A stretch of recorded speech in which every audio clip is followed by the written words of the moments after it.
before I start, I'd just like to say thank you for inviting me to your morning tea. It's fantastic to be able to share the research that I'm doing with a group like this where there is such interest for it and such need. I think it's great to directly get the research to the people that want to hear about it and will benefit from it. So as mentioned, I'm a PhD candidate at the University of South Australia, and my PhD has been focused on developing a screening tool for young children with fetal alcohol spectrum disorder. So we've been looking at developing a tool for kids between 4 and 12 that's completed by their parents or caregivers about the child's behaviour, cognitions, and to identify those kids that would benefit most from referral to assessment. The assessment is quite lengthy and expensive, so identifying the children most at need to triage and get those children seen early, as well as to guide people and provide information while they're waiting for those assessments, we see as quite important in supporting families living with FASD. So to provide a brief an outline of today's session, I'll provide an overview about fetal alcohol spectrum disorders. I'll talk about the diagnostic criteria and the process that we have in Australia at the moment. I'll provide a bit of information about supporting families living with FASD, an overview of my research, and then the Q&A session. So we've got a bit to get through in not much time, sorry. So up on the screen at the moment is a definition of what is fetal alcohol spectrum disorder, or FASD. This definition comes from a recent Canadian, it's a Canadian research group, and it's their guide for the language that they like to use around FASD. And I quite like this definition because it captures some of the important elements about FASD. So FASD is the diagnostic term that's applied for children who experience severe cognitive and behavioural impairments following prenatal alcohol exposure. It is a lifelong disease, and the alcohol exposure does cause brain damage.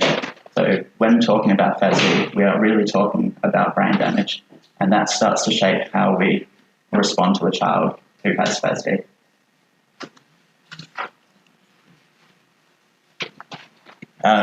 Australia was a little bit behind the 8 ball with FASD, but we're catching up at a rapid pace now. In 2016, we had diagnostic guidelines produced and released, and this diagnostic guide suggested that rather than using fetal alcohol syndrome, partial fetal alcohol syndrome, and a whole host of other terms that had been used before, that we simplify it. So fetal alcohol spectrum disorder is now the diagnostic term, and under that are 2 subcategories: fetal alcohol spectrum disorder with 3 sentinel facial features, and fetal alcohol spectrum disorder with less than 3 sentinel facial features. The sentinel facial features are the short horizontal opening of the eye, the indistinct groove on the upper lip, and the thin upper lip. And you might have seen that image around. It's a very widely shared image about fetal alcohol syndrome, but it's important to note that those facial features are only present in about 20% of kids with the broader fetal alcohol spectrum disorders. So there's 80% of children that show no physical signs, and that's why fetal alcohol spectrum disorder gets described as an invisible disability. For the kids that don't show those facial features, the main way that they're picked up on is their behaviour, and with no physical signs, they're labelled naughty kids, misbehaving kids, all sorts of labels that don't really help. So it's really important that it's recognised that they're suffering essentially a brain injury. Before I move on, I will just highlight that there are 3 criteria against which a diagnosis is made. So prenatal alcohol exposure is central. Without that information, a diagnosis can't be made unless they show those 3 facial features. So having that information is really key, and that's a massive challenge for both families and clinicians in how that information is recorded and how they can access that. Then there's the neurodevelopmental assessment. So for a diagnosis of FASD, they need to show impairment in 3 of 10 cognitive domains, and I'll run through those domains in just a second. And the last assessment is the presence or absence of those facial features. Stewart, the slides will be available for everybody after? Yes, they will. Okay. Sorry. I'm just going to take photos of everything. So these are the 10 cognitive and behavioural domains that are assessed in a FASD diagnosis. I won't read through all of them because you'll get sick of my voice. The important thing to note is that while they have to show impairment in 3 of those 10 domains for a diagnosis, all 10 domains should be assessed, as it gives a better picture of where their strengths and weaknesses lie, and that's really important for informing intervention planning. So where they have strengths, working with those strengths in the interventions, and where there are particular deficits that need further attention. How do you look at the brain structure? After I've finished, I can pull up the Australian Diagnostic Guides, which will go through a bit more detail about what's assessed in that. That's the domain that I'm least familiar with, because I'm interested in essentially all of the other ones that are a bit more outwardly observable. In Australia, we don't have accurate prevalence rates for FASD. We have a couple of really great studies coming from Western Australia looking at specific populations. So we've got the Lillywhite Valley study up in the Kimberley region, and we've got the Banksia Hill Juvenile Justice Study, which both found really high prevalence rates. But because of the particular nature of where they conducted those studies, they're not really generalisable to the wider population. Work from the US, Canada and Italy finds about 2 and 5% amongst the general population, and a recent UK study suggested that as many as 17% of the population may have FASD. The research also suggests that there's higher prevalence amongst children in out-of-home care and in youth justice. Recent studies suggested, based on US research where we have the most information, that the prevalence in out-of-home care was between 17 and 25%, so it's a really high rate. And the Banksia Hill Youth Justice Study that I mentioned before found 36% of kids in youth justice to have FASD. Diagnosis, as I mentioned before, in Australia we're a bit behind the rest of the world, but we're catching up quickly. This slide just runs through some of the everyday difficulties that a child with FASD might face. So because of the brain damage that they experience, they may have trouble learning and remembering new information. They may have difficulties understanding the consequences of their actions, so they make the same mistakes again and again and again. They've got difficulty paying attention, so they might have difficulty focusing. They may be easily distracted by anything around them. So if there's any noise, anything going on, that can pull their focus and pull them away from what they're doing. Impulsive behaviour, and in the research that I've done where that's become quite concerning, is very risk-taking behaviour. So when they're very impulsive and there's not that forethought about the consequences of their actions, some of the very dangerous situations that children have put themselves in. They're often slow to move from one task to the next, so they often need a long lead time from changing activities in the classroom, or if they're changing activities around the home. So one parent that I spoke to in my studies described trying to get their child from the car to start a swimming lesson, and if they happen to rush their child, it's all over. They spend all of the time mucking around and just cannot get them to it, so they need a really long time to bring their children between things. Difficulties with language is one that we commonly see, so not appearing to understand what is said, often being quite delayed in responding to what is said or asked of them. Interestingly, sleep was a massive concern for the caregivers that I interviewed. So almost all of the caregivers raised concerns about long time to get to sleep, early, very light sleep, very short periods of sleep. So maybe sleeping for an hour at the start of the night and that seeming to be enough sleep for the child, which then caused problems when the child's awake all night, keeping the parents awake, massive strain on the family. And they're very commonly described as young for their age. And if you're looking around online at the information that's available, you'll see things like talking about the uneven developmental profile. And it's very important to consider the child's developmental age rather than their chronological age. So chronologically, they might look like they might be chronologically 9 years old, but they act much more like a 3 or 4 year old in terms of the tantrums and that sort of behaviour that you see.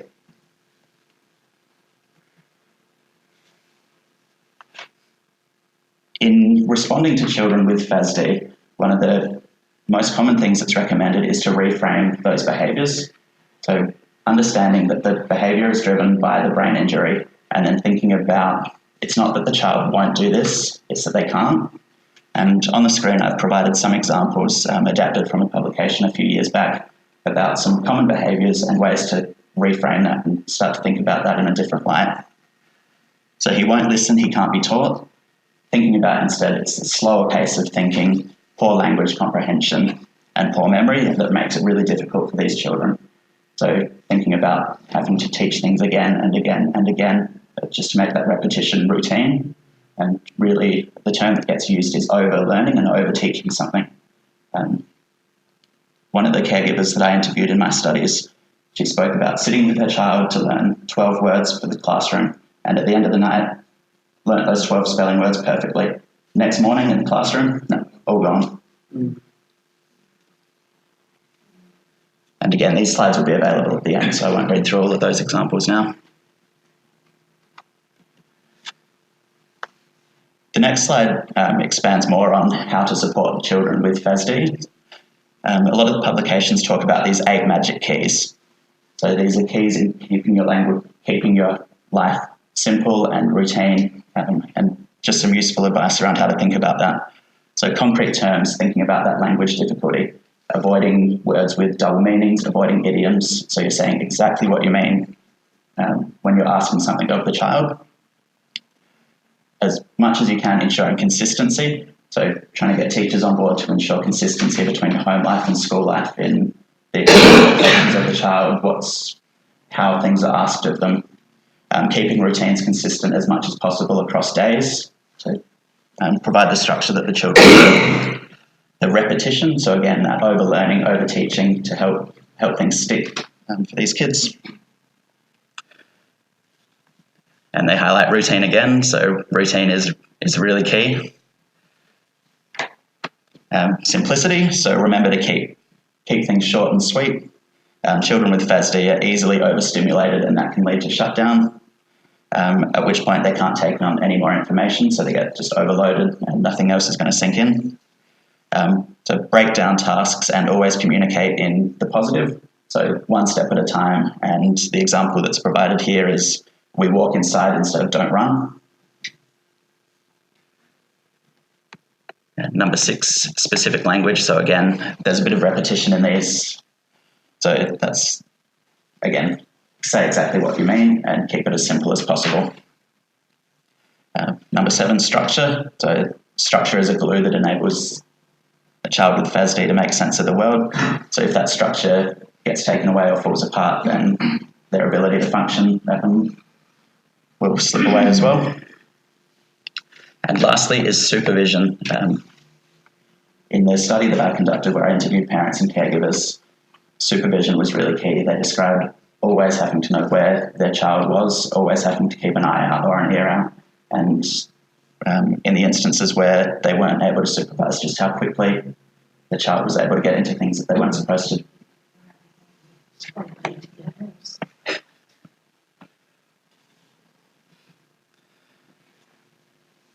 So as I've mentioned before, my research was looking at developing a screening tool for kids between 4 and 12 who would be at risk of having FASD. So to provide a way of identifying these kids as early as possible and hopefully once they're identified, getting them assessed quickly, and in the interim between being identified as at risk and assessment, providing the information and support to parents, families, schools, about what the nature of the difficulties may be. The research followed a number of phases. So we had 3 pieces of work that sort of informed the content for the screening tool. So we conducted a scope and review of the literature where we took a broad look of what have all the other researchers looked at in kids with FASD of this age group. We spoke to clinicians who are in those diagnostic and assessment roles about what do they see in the referrals that they receive. And we spoke to caregivers about what are the most common difficulties, when did they start to pick up concerns with their child, and what life looks like for them and their child. From that information, we came up with a rough model of this is what we think FASD looks like, and these are a whole list of items that we think measures that.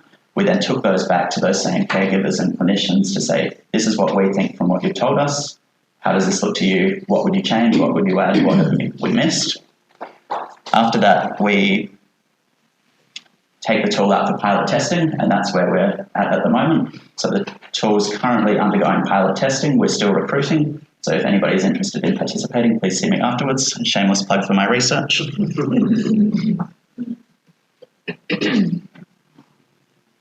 I'm just going to share with you some of the findings from what the caregivers and clinicians have told us about their child's behaviour. There is a poster on the table out the front which runs through the research in a bit more detail. It was produced for a conference in Canada earlier this year. So if you do have more questions or would like to have a look at it in a bit more detail, please feel free to have a read of the poster. So this diagram here, which is reproduced on the poster on the table if you wanted to have a look in more detail, and will be available with the slides. This is the mind map of what caregivers told us. So at the heart of it, there were 3 core themes that we identified. So we identified self-regulation, cognitive ability, and daily living skills. And expanded out from that, there were issues with behaviour regulation, emotion regulation, and attention regulation. And that was really the biggest and really the first thing that caregivers spoke about the first question that I would ask is, what are the biggest challenges? And those self-regulation, that was where caregivers started. So it was the hyperactivity, impulsivity, difficulty staying focused,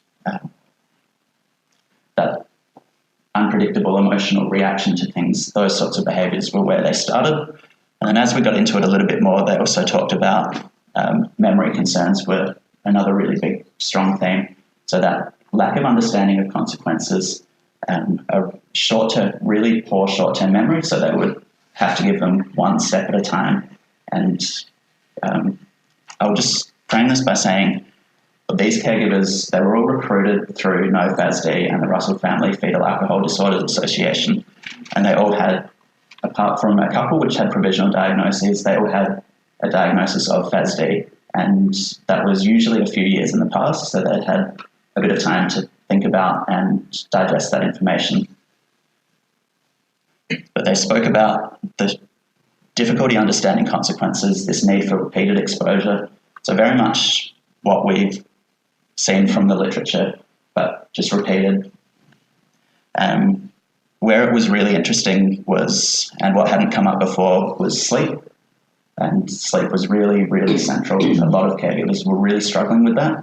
I think about more than half of the sample were on prescription medication for sleep. And the impact of that on the wider family really highlighted for us that those sleep concerns need to be picked up earlier, and ideally interventions put in place. There's some evidence that suggests some sleep interventions are useful regardless of the diagnosis. So when sleep concerns start to emerge, getting those interventions in place while the rest of the assessments is still happening. Another really interesting one for me was just how interrelated all of these things are. So caregivers might have spoken about their children frequently appearing to tell lies, and whether that was because they couldn't remember what had happened, or if they were simply agreeing just out of a desire to please their parent. That's something that they spoke about, was that their kids would just say yes. They would just agree, or they would just go along with whatever is being said. One of the caregivers spoke about asking her child what had happened at school and saying, "Oh, did UFOs fly in the room?" And the child just goes, yep, that's what happened. So just agreeing completely with what is said. Across all of these, there were also strengths identified. There wasn't a clear pattern to where children displayed strengths. So that really speaks to that need when assessments are being done to look at all of those domains. So some caregivers described really great motor skills, whereas others, that was quite an issue for them. Some children were described as being very interested in certain topics, and then caregivers working with those topics to provide intervention. So one grandfather talked about his grandson's interest in AFL and using that to teach him math skills, so adding up the scores from the points and goals.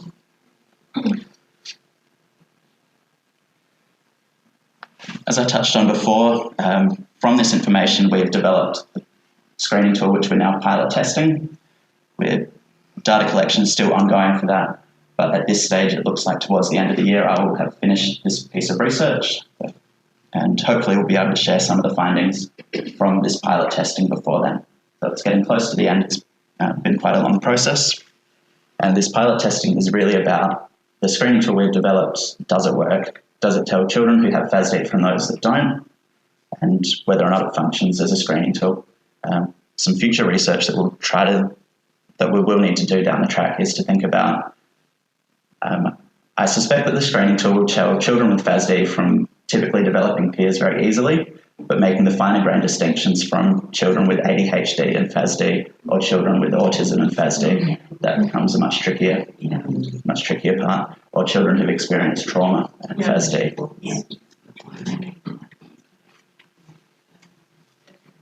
And all of this information will be available afterwards, but if you'd like some more info, I'd recommend the FASD Hub, No FASD, and the Russell Family Fetal Alcohol Disorders Association websites is a great place to start, as well as the Australian FASD Diagnostic Instrument. It is clinician focused, but the appendices have some great information for parents and caregivers. Stuart, is that okay for us to put on our website, the links to it? Yep. And lastly, thank you for having me. There is a link to the study if anybody would like to participate or share the word. Any parents are welcome to participate in the study, and even if you're not a parent yourself, sharing the word to parents, caregivers would be much appreciated. Thank you.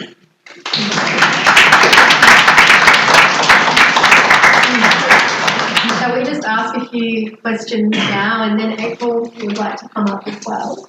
I think there might be a few questions from the crowd. I saw people writing some notes down, so Yeah, absolutely. yeah, is that okay? Yep. Perfect. Can I ask, do you find that a lot of children with FASD are misdiagnosed with maybe being on the spectrum, the autism spectrum? Because a lot of that stuff sort of looked like, you would immediately think, Yeah.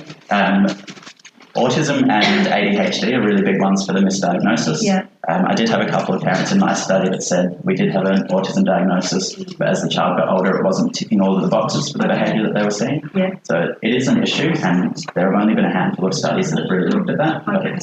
So if you're focusing on kids, was it between the age of 4 and 12? Yeah. So if you originally get that autism diagnosis, at what point would you start realising, hey, maybe it doesn't tick all the boxes? And does that mean then that you've missed the opportunity to then seek some, help for Yeah, that's a great the question. child, The example that springs to mind from my research, this caregiver was really lucky in hindsight that she had a teacher who knew about FASD, and the teacher saw some of the behaviours and said, I know you're struggling with the autism diagnosis, it's not really quite working. I'd suggest you have a look at this.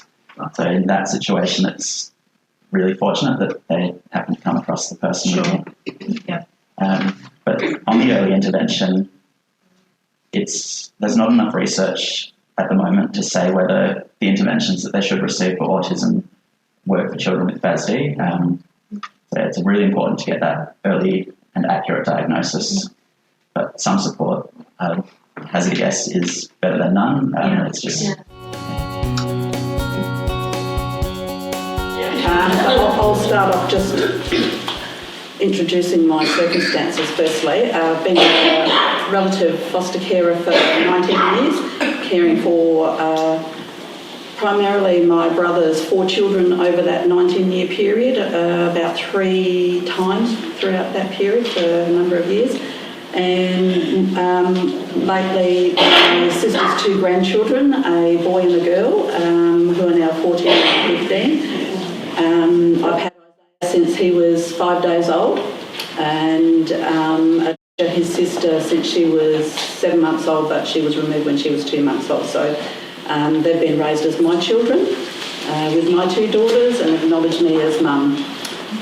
Very significant relationships. I retired from full-time work about 9 years ago because I had to commit to continuing raising those 2 children as my adult children left home. Isaiah is the child that has fetal alcohol spectrum disorder. I understand you met my child recently and had some conversations. He is a very special young man with huge challenges. So he's only recently been diagnosed in the longer picture, 5 years, and that took a long time to get to that point. So there were constant issues over time with significant language disability. He obviously had ADHD, but that was a recent diagnosis, and sensory processing disorder, both over and under. He's got a borderline intellect, so he was assessed as being 1 to 2% above an intellectual disability. What else is there? He had conductive fluctuating hearing loss since birth, so a number of grommets throughout time, so that's impacted on his learning and his language development, so significant language disability as well. He's got both conditions of dyslexia, so that would be huge for him. But none of these areas were connected in any way throughout all of that time, and it was his really challenging behaviour that became the hardest thing to manage as a parent carer, and also to be able to support the school and him being able to be there, to stay there. So significant time in learning centres because he was suspended. Obviously, you know, the range of teachers' experience and knowledge and understanding about special needs stuff, but also being able to manage a child with those sorts of behaviours was huge. And so the work that then I undertook with the school was significant. When his diagnosis occurred,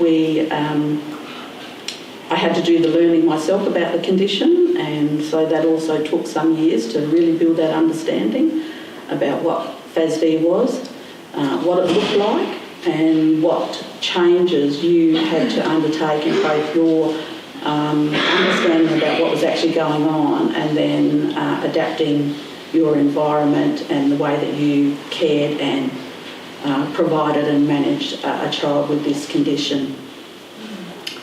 I'm still learning. There's lots of things that are so complex underneath just a general understanding of FASD that I've learned recently. Things like dyspraxia. He has had occupational therapy for a number of years. So dyspraxia is where they can't control their body. There are two halves of his body operate in different ways, and they can't do that together.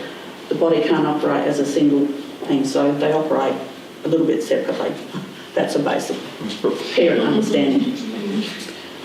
That stuff resonates because I see all this stuff that he's always done over the years. He's bumped into us, he's bumped into furniture, he's banged this, banged that, and he does it quite hard too, so, you know, he can hurt us and that stuff, but we've always thought this was deliberate sort of behaviours, but it's not, it's part of, you know, that sensory stuff. So these are some of the things that I've had to learn and think, tell my other children it's this and it's not that. And so managing that sibling stuff, the other family members in my home, my adult daughters, my grandkids, to understand what was happening with this child.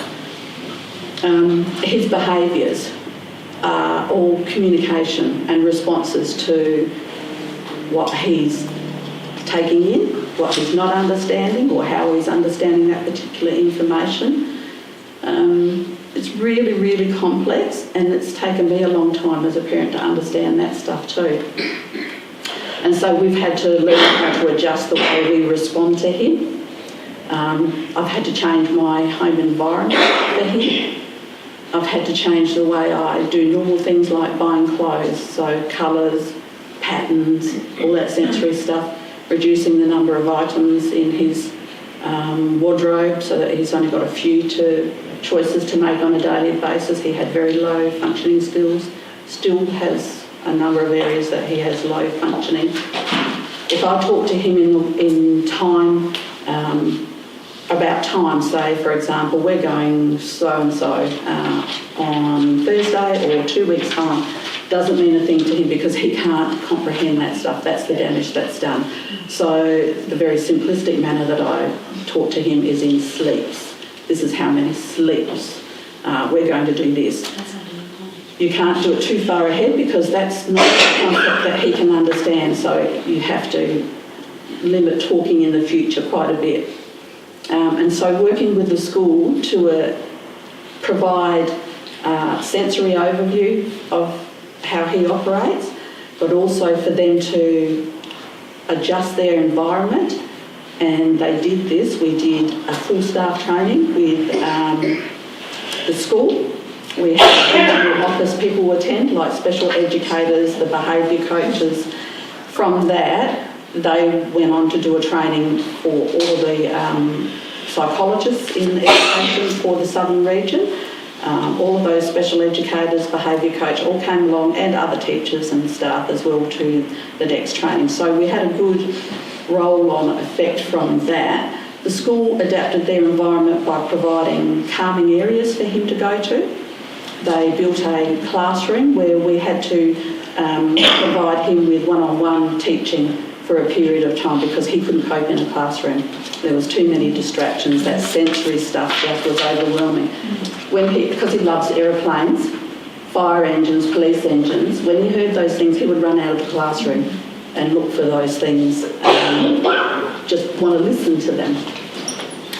So the school built this small room. They adjusted the lighting, they blocked out the windows, and they tried to limit the amount of sound, because if he would hear a classroom walking out for whatever change of lesson, then that would distract him as well. So those are huge things in the school setting. So when you think about the whole environment, it's just so overwhelming, and that's still the case for him. It took a long time to get that stuff happening. The classroom teacher in his year 6 made a decision that he wanted him to come back in the classroom. He wanted to work with him, give him the opportunities of socialising with other kids his age, even though he was 11, 12 at the time. He was a lot younger developmentally. But Andrew wanted to take on this aspect and give him other opportunities. And we had a situation where the school and DCP supported the employment of a one-on-one SSO to work with him as well, because he couldn't operate in the classroom without that type of support. And so Andrew and Anton went to Women's and Children's and did specific training with the clinician presentations that were occurring through the South Australian FASD Consortium under Women's and Children's Child Development Unit, so that they were then armed with the understanding to be able to support him in that setting. And it worked really well, not all the time, because I still had to go and pick him up early. The challenging behaviour still occurred, but they had a great understanding of him. They knew him, they would look at his triggers, they would minimise the risks every day. The whole school was set up like this. Very supportive principal, classroom teacher, rest of staff. We started doing this process for his high school as well, and we haven't quite got to that point, but that's coming up very soon, where school staff, his DCP, social worker and others involved with him will be going to do a no FASD one-day training. We've done a lot with education, not just at the site level, but at regional level, to work with all those people that support these kids in these areas around those challenging things. We have also gone to the disability unit within education to try and have some influence there about them taking on the understanding about FASD and the complexities under this. And because I've worked in education, I still have a lot of contacts, and so I've been making waves and pushing this story at central office level. And so I'm hoping to have a meeting with Sue Myers, who is the founder of No FASD, who is a South Australian, lives not far from Adelaide, and who I support run a parent carer group with. We do some face-to-face stuff and look at other opportunities for connection. We're hoping to have a meeting with Ian May, who's the director. I'm not sure if that's the right title, to have some influence as well. And we attended that particular group's parent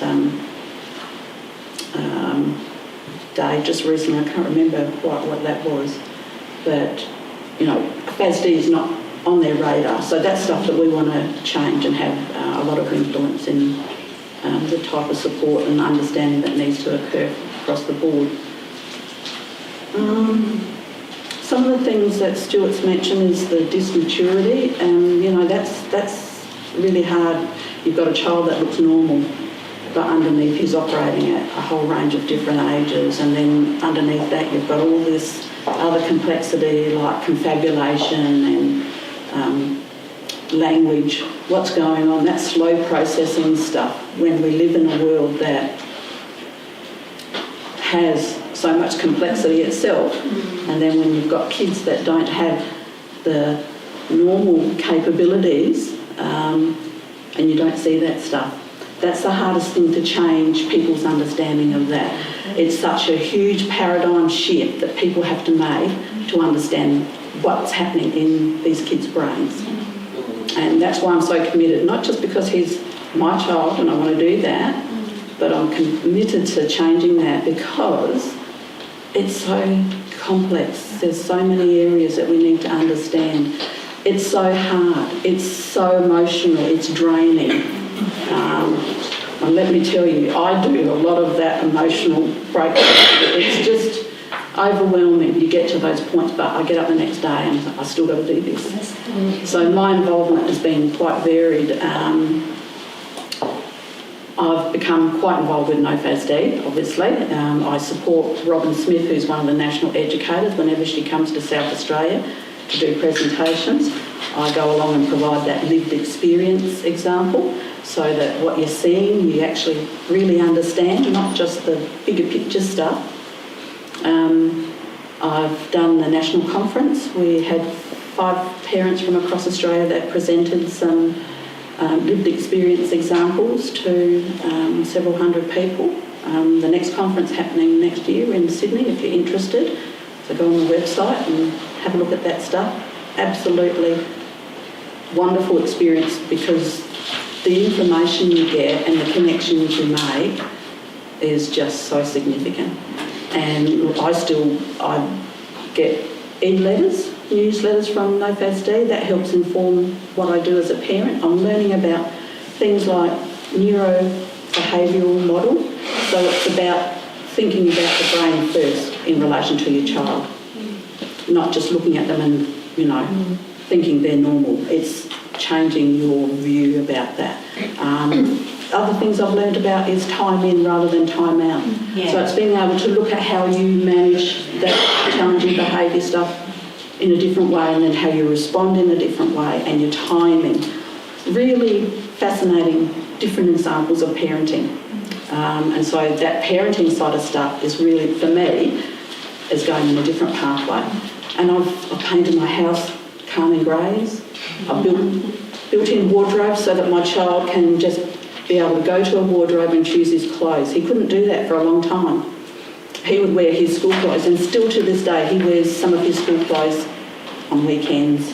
So being able to get him to wear clothes, the change aspect of their lives, so hard. You've got to remind them constantly, and it's that, remember now we're doing this.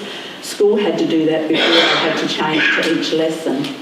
And break times, they had to supervise him during break times. And that costs a lot of money when you've got someone that's doing something that's more than the normal. So, all of these aspects. One of the things I want to say about the consortium is that we're looking at how the assessment diagnosis stuff occurs in South Australia and trying to change that landscape, but also the support stuff that comes for parents afterwards. What my experience was, paediatrician didn't give me information, I had to find that myself. Social worker didn't understand the nature of the condition. No one. School didn't know about it. So I had to do all this learning, and then I had to educate all of these people over time, still doing that stuff.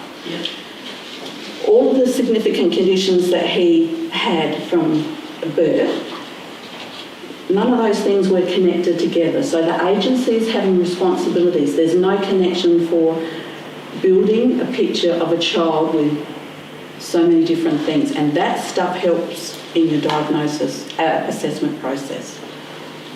what the consortium's doing is actually acknowledging that stuff, and some of that stuff is at government level, like, you know, the information sharing stuff. When you think about antenatal stuff, there's no connections there. Some people don't record that alcohol has been consumed through pregnancy. My child's diagnosis, he apparently had sentinel facial features. I didn't know what they were, still don't, what he had, but I know what they are now. But his has disappeared.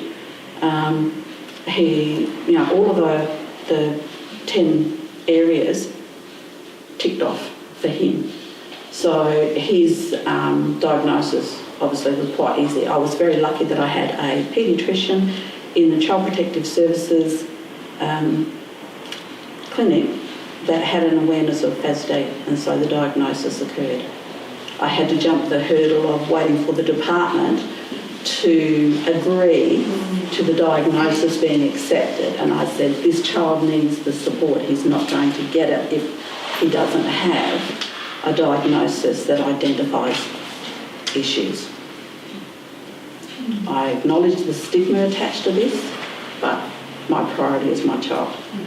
So I was lucky the department agreed, and I had a very supportive social worker, and I've had a very great office over the last few years that has helped me along the way quite a bit. I've brought along a whole heap of resources that I've left over there. There's not enough for everybody, but all of this stuff is on the NoFASD website. Toolkit for parents, caregivers. Great example. This is a Canadian one. I found this really easy to read as well, so it covers the whole spectrum. You can print that stuff off on the website. The other things that are over there, understanding FAS and cognitive disabilities, so it just goes into depth in all of that stuff. These are things that you can print off and give to your educators. So April, what we might do is even send it out in an email to people that have attended today, and then find a way to link it on our website, if that's okay. Yep. They look very useful. Definitely. Yeah. A couple of others that I'll just quickly mention is there is this little card that you can get from NoFASD. This is a brain disorder, like autism, FASD, and acquired brain injury, not misbehaviour. My parenting is not at fault. My child is Big badge, please. So, and there's other information on that. If your child is at an age where they're interacting with police, here's another one that you can give them and hand out to them. And I've also done a bit of work with the police officers that attended my home when my child had huge meltdowns. And they were just so supportive, and they've now got an understanding about what's going on. So when they've attended in the past again, they've had that understanding. They can come and just talk to him and not really take, you know, the action that would be norm. So it's about changing all of those different areas where your child has contact.